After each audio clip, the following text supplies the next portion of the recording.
अब देखिए जगत गुरु तत्वदर्शी संत रामपाल जी महाराज के मंगल प्रवचन।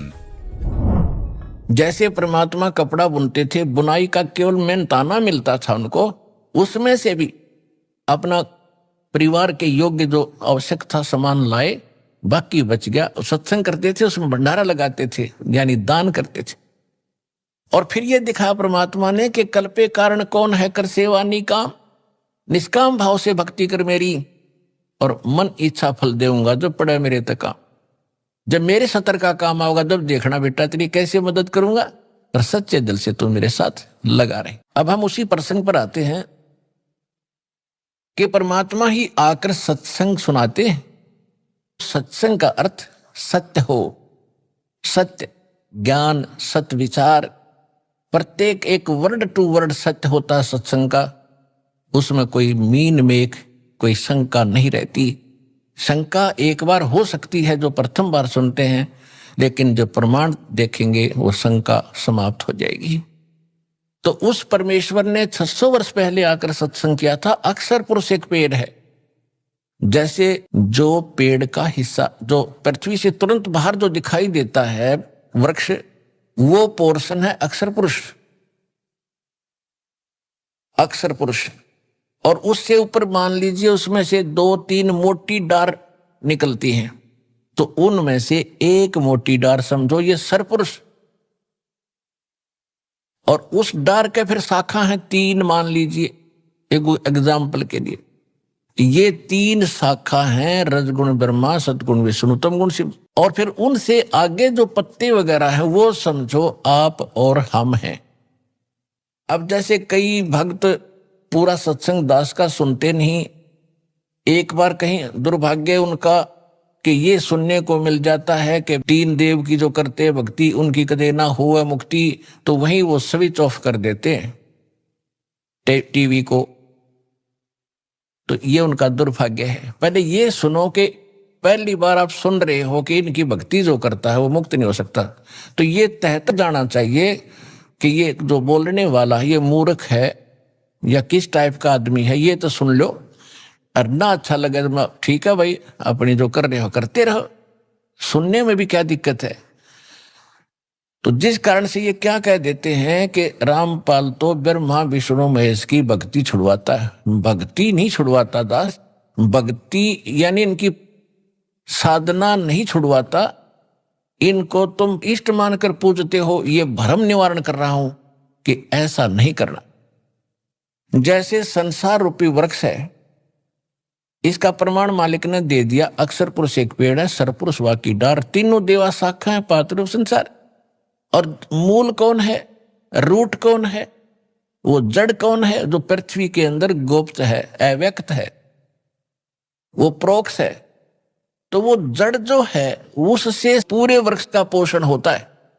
गीता अध्याय नंबर 15 के श्लोक नंबर 17 में यही निर्णय दिया है कि उत्तम पुरुष तो अन्य परमात्मा इति उद्धारते, वह केवल सबका को सुख सुख देता, परमात्मा से कहते हैं, वो दुख नहीं देता। और ये जो लोक त्रयम, तीनों लोकों में अविश्य माने प्रवेश करके, विभर्ति माने सबका धारण पोषण करता है, वो अव्यय ईश्वर है, वो है वो अविनाशी परमात्मा जो सबका पालन पोषण भी वही करता। तो 15वें अध्याय के प्रथम श्लोक को अब समझोगे आप। इसमें क्या बताया है कि ऊर्ध्व मूलम अधः शाखम अश्वत्थम प्राहु अव्ययम छंदासी यस्य प्रणानी ये तम वेद से वेदवित। ऊपर को जड़ और नीचे को शाखा वाला ये संसार रूपी अविनाशी पीपल का वृक्ष समझो। और इसके जो विभाग हैं, छंद हैं, पत्ते आदि इसके छंद विभाग हैं, इनको सभी को जो जानता है तत्व से वो तत्वदर्शी संत है, यानी वो वेद के तात्पर्य को जानने वाला। इससे सिद्ध हो गया कि जैसे कोई कहते हैं कि भी रामपाल तो ब्रह्मा विष्णु में इसकी पूजा छुड़वाता है, इनकी भक्ति बंद कराता है। भक्ति देखो, एक तो होती है साधना और एक होती है पूजा। जैसे हमने आम खाने हैं, आम खाने के लिए हमारे जो पूज्य है वो फल हैं, फल आम का जो फल लगेंगे। तो हम पौधा लाएंगे या कोई बीज बोएंगे, तो सबसे पहले बीज हम गड्ढा खोद के उसमें डालेंगे मिट्टी में, फिर उसकी सिंचाई शुरू करेंगे, फिर अंकुर निकलेगा। तो उसको हम जड़, उसकी जड़ नीचे होता है, जैसे हम कहीं नर्सरी से भी लाते हैं पौधा, तो लगा के उसको गड्ढे में, तो सिंचाई जड़ की करते हैं और शाखा ऊपर आती है, ब्रह्मा विष्णु महेश तीनों शाखा, और हम फिर पात रूप में हैं। तो इष्ट रूप में पूजा करनी है मूल की, और मूल मालिक कौन है? वो परम अक्षर ब्रह्म है। ऊपर को जड़ है, जिसकी जड़ रूपी जो भगवान है वो है हमारा पूज्य। तो हमने उस इष्ट की पूजा करनी पड़ेगी।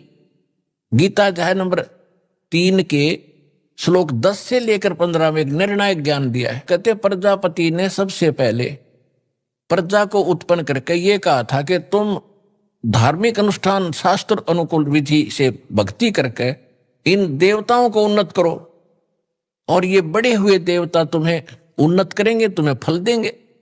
और जो ऐसा नहीं करता तो वो तो अपराधी व्यक्ति है, जो दान धर्म नहीं करता, भगवान ने उसको दे रखा है, उसमें से दो दान नहीं करता, वो चोर है भगवान का। फिर इसमें यह भी स्पष्ट किया है कि जो सर्वगतम ब्रह्म यानी परम अक्षर ब्रह्म है ना, वो ही इन सब में पूज्य है, प्रतिष्ठित है। सभी धार्मिक अनुष्ठानों में उसको इष्ट रूप मान के उसकी तब पूजा करो, उससे तुम्हारे शास्त्र विहित कर्म बढ़ेंगे और उन कर्मों का तुम्हें फल मिलेगा। उन कर्मों का फल कौन देगा? जब पेड़ बड़ा हो गया, आपने पूजा करी मूल की, सिंचाई करी जड़ की, और पेड़ बड़ा हो गया आम का, तो टहनियों के पर फल लगेंगे। तो इसमें यह कहा कि ये देवता फिर तुम्हें बिना मांगे वांछित फल दिया करेंगे। तुम पूजा करो मूल की, जड़ की, यानी शास्त्र अनुकूल साधना करने से आपके भक्ति कर्म सही बनेंगे। तो इसे सिद्ध हो गया कि दास इनकी पूजा नहीं छुड़वाता, इनकी साधना नहीं छुड़वाता। अब कोई मूर्ख कहेगा कि बेटा नहीं काट दो पेड़ की, जड़ जड़ में पूजते रहो, ये कोई हो सकता है? तो ये हम यहाँ जहां रह रहे हैं, ये ब्रह्मा विष्णु महेश यहाँ के प्रधान हैं, और ये सदा बने रहेंगे। ये मृत्यु को प्राप्त हो जाएंगे नहीं। ब्रह्मा विष्णु महेश मंत्री ये अपनी दुर्गा से पैदा करके तैयार रखता है, कोमा में रखता है उनको, और युवा जब ब्रह्मा की मृत्यु होने को होती है, दूसरे को उठाकर युवा स्थिति में उनको रख देता है। विष्णु की मृत्यु निकट आती है तो पहले पैदा कर लेता अपनी दुर्गा से, और एक लड़के को कोमा में रखता, उसको विष्णु शकल में उत्पन्न होता है, वो उसको वहां बैठा देता है। ऐसे शंकर की उत्पत्ति करता है। तो जो प्रसंग चल रहा है उसी पर आते हैं कि अब गीता ज्ञान दाता भी नाशवान और अक्षर पुरुष भी नाशवान, केवल परम अक्षर ब्रह्म है, वो वास्तव में अविनाशी परमात्मा है, और वही यहां आकर के यथार्थ ज्ञान प्रदान करता है। अब गीता ज्ञान दाता ने कहा है 8वें अध्याय के 3 श्लोक में उसने स्पष्ट कर दिया है कि वो परम अक्षर ब्रह्म है, जिसको जानने के उपरांत प्राणी केवल जरा और मरण से छूटने का ही प्रयत्न करता है, और किसी वस्तु की वो चाह नहीं रखता, क्योंकि उसकी साधना करने से यहाँ की सुख सुविधाएं तो आपको अवश्य मिलती ही रहेंगी। एक साधे सब सधे, सब साधे सब जावे, माली सिंचे मूल को फले फूले गए। अब दास ये कहना चाहता है, परमात्मा ने ये बताया कबीर भगवान ने कि पौधे के जड़ को पूजने से, सींचने से सारा ही काम सद जागा, सफल होगा। एक कै साधे सब सदे, और सब साधे सब जावे। तो परमात्मा ने यह बताया था कि आप जी ब्रह्मा विष्णु महेश को इष्ट मानकर इनकी पूजा करने लगे, तुमने मूल की पूजा त्याग दी, जो भगवान पूर्ण है।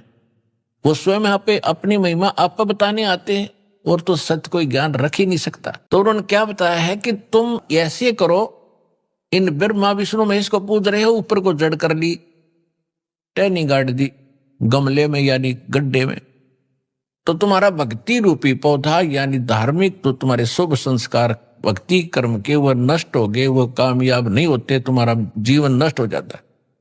जैसे टहनी गमले में गाड़ने से और मूल जड़ ऊपर करने से पौधा नष्ट हो जाता है। ऐसे आपकी शास्त्र विधि ताकर मनमाना आचरण करने से आपकी भक्ति नष्ट हो जाती है। श्रीमद् भगवद गीता अध्याय नंबर 16 के श्लोक 23 और 24 में स्पष्ट किया कि जो शास्त्र विधि को त्याग कर मनमाना आचरण करते हैं, मनमानी पूजाएं करते हैं, जो शास्त्र विहित नहीं है, शास्त्रों में वर्णित नहीं है, तो उनको न तो सुख होता है, न कोई सिद्धि प्राप्त होती है और न ही उनको परम गति होती है। और इन तीन वस्तुओं के लिए ही हम भक्ति करते हैं कि यहां भी हमें राहत मिले, हमारे अंदर परमात्मा की ऐसी ताकत आवे, सिद्धि हो, ताकि हम यहां से चलें जब सतलोक सीधे जाएं, को रोक ना सके, हमारी गति हो। और यहां पर भी क्योंकि भगवान की भक्ति से हमारे अंदर सिद्धि आ जाती है, जो किसी भूत प्रेत पितर देव का कोई प्रकोप हम पर असर नहीं करता है। तो वो सिद्धि इसलिए हमारे अंदर संग्रहित रहनी चाहिए, हम उसको दुरुपयोग करते रहे, दुरुपयोग करके हम मोक्ष से वंचित हो जाते थे। तो इसलिए हमने अपना टायर पंचर करना नहीं है। कैसे करते रहे? थोड़ी बहुत कोई जंतर मंतर किया, किसी को आशीर्वाद दे दिया, किसी को बद्दुआ दे दी, तो दोनों से आपकी वो भक्ति जो सिद्धि है आपके अंदर वो खत्म होने लगी। यहां प्रभुता तो खूब हो जाती है ऋषि महर्षियों की, लेकिन भविष्य उनका माइनस हो जाता है। तो यह बताया है कि जो शास्त्रानुकूल साधना करते हैं उन्हीं को सब सुख प्राप्त होता है। और उसके लिए गीता अध्याय नंबर 16 के श्लोक 24 में यह भी स्पष्ट कर दिया कि शास्त्र ही इसका आधार मानना, कौन से भक्ति क्रम करने योग्य हैं, कौन से ना करने योग्य। तो शास्त्र यानी सदग्रंथ कौन से हैं? फिर दास बहुत बार आपको बता चुका है, फिर भी बताते रहते, क्योंकि नए नए भक्त आते हैं और ये परमात्मा की महिमा पुराणों को भी सुननी पड़ती है। पुराने जो ओल्ड भक्त हैं, बहुत पहले के लगे हुए हैं, उनके लिए भी ज्ञान सुनना अनिवार्य है, क्योंकि उसको ज्ञान यज्ञ का लाभ मिलता है। तो ये कौन से सदग्रंथ प्रमाणित है हमारे लिए? वैसे तो सभी धर्मों के जो सदग्रंथ हैं वो आदरणीय हैं, जैसे 3 पुस्तकों का, 3 किताबों का संग्रह बाइबल, जैसे जबूर, तौरात और इंजिल का संग्रह, तीनों का ये बाइबल है। और पवित्र बाइबल, पवित्र कुरान शरीफ और पवित्र 4 वेद, पवित्र श्रीमद् भगवत गीता, पवित्र 18 पुराण और पवित्र सूक्ष्म वेद, जो स्वयं परमात्मा आकर यथार्थ ज्ञान देता, जो सूक्ष्म वेद है, जो गॉड गिवन स्पिरिचुअल डायरेक्ट है, जो अपने मुख कमल से यहां आकर परमात्मा बोलता है, बताता है, वो है ऑल इन वन, यानी कंप्लीट इन ऑल रिस्पेक्ट, जिसके अंदर सब ही ज्ञान है। वेदों वाला भी है, श्रीमद् भगवद गीता वाला भी है, कुरान वाला भी है, पुराण वाला भी है और बाइबल वाला भी ज्ञान है और गुरु ग्रंथ साहिब वाला भी ज्ञान है। तो कहने का भाव ये है कि जो सूक्ष्म वेद है वो तो कंप्लीट इन ऑल रिस्पेक्ट है और वो भगवान आकर बोलता है, वो सत्य ज्ञान सत्संग होता है। फिर भी उस ज्ञान को आज हम नहीं मान रहे थे, जो गीता अध्याय नंबर 4 के श्लोक नंबर 32 में कहा है कि परमात्मा सच्चिदानंद घन ब्रह्म। इन्होंने ये गलती कर रखी है अनुवादकों ने, गीता में 4 अध्याय के 32वें श्लोक में इन्होंने ब्रह्मण्य शब्द का अर्थ गलत कर दिया, वेद कर दिया। और यही ब्रह्मण्य शब्द है 17वें अध्याय के 23वें श्लोक में गीता में, वहां इन्होंने सही अनुवाद किया, ब्रह्मण्य माने सच्चिदानंद घन ब्रह्म, यानी परम अक्षर ब्रह्म की जो भक्ति करने के लिए उसको 3 मंत्र का जाप है, ओम तत्सत। तो यहाँ 4 अध्याय के 32वें श्लोक में जब वापस हम आते हैं तो ब्रह्मण्य का अर्थ हमने यहाँ पर सच्चिदानंद घन ब्रह्म करना पड़ेगा। इन्होंने अर्थ गलत कर दिया, क्योंकि ब्रह्म माने भगवान और वेद माने उसका संविधान। अब राजा और उसका संविधान 2 हैं। राजा तो एक चेतन है और उसका संविधान जो है वो एक जो उसके नियम है। तो कहीं पर अगर राजा की महिमा हो और कोई अज्ञानी वहां उसका राजा के स्थान पर वेद लिख दे, वेद की वाणी नहीं, वो राजा का वचन है वहां पर। तो यहां लिखा है कि सच्चिदानंद घन ब्रह्म ने ब्रह्मण्य मुखे, सच्चिदानंद घन ब्रह्म अपने मुख कमल से आके स्वयं बोलता वो ज्ञान, और वो ही तत्व ज्ञान होता है। तो कहने का भाव ये है कि वो तत्व ज्ञान है और उसको हम सूक्ष्म वेद कहते हैं। और भगवान अपने मुख कमल से आकर बोलता है। ऋग्वेद मंडल नंबर 9 सूक्त 96 96 के मंत्र 16 से लेकर 20 तक स्पष्ट कर दिया है कि वो परमात्मा जब शिशु रूप धारण करके धीरे धीरे बड़ा होता है तो अपनी लीला करता हुआ वो अपने मुख कमल से कबीर वाणी से, वो कबीर परमात्मा अपने कबीर वाणी के द्वारा लोकोक्तियों के माध्यम से, दोहों के माध्यम से, चौपाइयों के माध्यम से अपने तत्व ज्ञान को उच्चारण करके ऊंचे ऊंचे स्वर में बोलता, गरज गरज के। और ऋग्वेद मंडल नंबर 9 सूक्त 86 के मंत्र 26 और 27 में, ऋग्वेद मंडल नंबर 9 सूक्त 82 मंत्र 1 2 3 में, ऋग्वेद मंडल नंबर 9 सूक्त 94 के मंत्र 1 में, ऋग्वेद मंडल नंबर 9 सूक्त 95 के मंत्र 2 में, ऋग्वेद मंडल नंबर 9 सूक्त 20 मंत्र 1 में, ऋग्वेद मंडल नंबर 9 सूक्त 54 और मंत्र 3 में, और भी अनेकों स्थानों पर। यह सब का सारांश यह है कि परमात्मा ऊपर रहते सतलोक में सहशरीर मनुष्य सदृश शरीर में, देखने में राजा की तरह बैठे हैं, सिर पर मुकुट है और ऊपर छत्र है भगवान के। वहां से जो तत्व ज्ञान देने के लिए नीचे आते हैं, अच्छी आत्माओं को मिलते हैं, सहशरीर आते और एक कवि की तरह आचरण करते हुए घूमते फिरते अपने मुख कमल से वाणी बोल बोल के वो सबको सुनाते हैं और भक्तिकरण की प्रेरणा करते।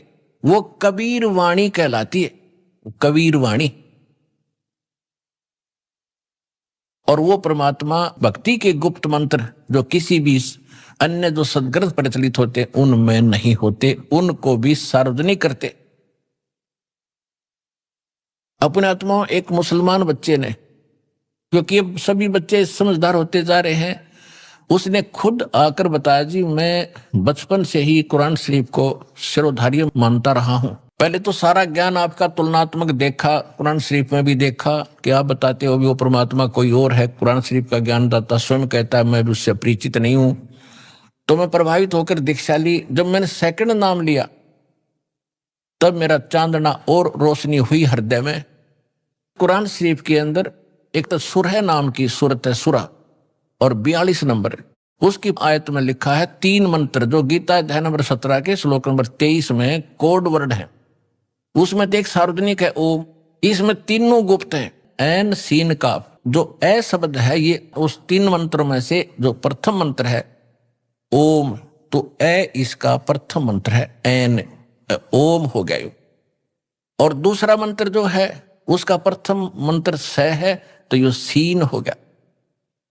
और तीसरा सार शब्द कुरान शरीफ का ज्ञानदाता भी ब्रह्म है, उस तौरात इंजिल और जबूर का ज्ञान देने वाला भी वो ब्रह्म ही है, और गीता का ज्ञान देने वाला ब्रह्म है। क्योंकि इसने जो गीता का ज्ञान पहले दे दिया तो उसने अधिक ज्ञान देने की आवश्यकता नहीं समझी। अपने मोटा मोटा विधान जो भी इसने भ्रमित करना था, जैसे करना था, अपना यो डंगा चलाना था, वो चलवा दिया। तो गीता में यो बहुत पहले ज्ञान बोल चुका था और वेदों का ज्ञान पहले सार्वजनिक हो चुका था। तो कहने का भाव दास आपको ये बताना चाहता है कि ये जो सदग्रंथ अपने हैं, अब इनमें सबसे मूल है वो तत्व ज्ञान जो भगवान स्वयं आकर बताता है। आज के सत्संग का विषय यही था कि सत्संग परमात्मा ही कर सकता है। सत्य माने सच्चा, सच का जो साथ है, सत्य का जो ज्ञान है, भगवान बिना कोई दे नहीं सकता। और जैसे चारों वेद थे, परमात्मा ने सबसे पहले प्रथम बार इसने पूरा कंप्लीट ज्ञान दिया था इस सरब्रह्म यानी ब्रह्म के अंतःकरण में, अपने वहां सतलोक से फैक्स कर दिया था। और इसने निर्धारित समय कर दिया, जैसे मालिक का विधान है कि बच्चा 9 महीने के बाद मां के गर्भ से बाहर आएगा ही आएगा, कोई रोक नहीं सकता। ऐसे ही परमात्मा ने इसके अंदर फैक्स कर दिया था। जब ब्रह्मा विष्णु महेश थोड़े जवान हुए, उस समय इसके श्वासों से वो बाहर निकल गया, अपने आप इस ब्रह्म के श्वासों से बाहर निकला। जैसे कंप्यूटर से बाहर आ जाते फटाफट प्रिंट होकर, ऐसे मालिक ने बटन दबा दिया, वहीं से ये फटाफट बाहर आए सारे वेद। इसने देखा सामने,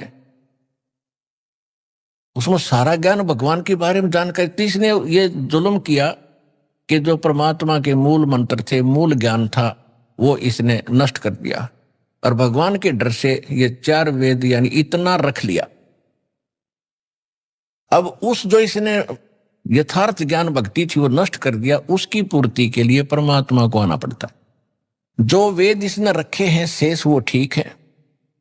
यदि इन पंडितों ने ब्राह्मण हमारे धर्मगुरुओं ने कोई बीच में गड़बड़ी कर दी होगी वो अलग बात है, वो पड़ी रहेगी। क्योंकि हमारे पास कंप्लीट स्पिरिचुअल नॉलेज प्राप्त है, तो हमने उसकी भी गणेश जरूरत नहीं रही। क्योंकि उसको सहयोग इसलिए लेना पड़ता है इस यथार्थ ज्ञान को यथार्थ ही रूप में आपको समझाने के लिए कि ये सत्य है जो भगवान ने 600 वर्ष पहले स्वयं मालिक ने कबीर भगवान आकर बोला था ये कबीर वाणी में।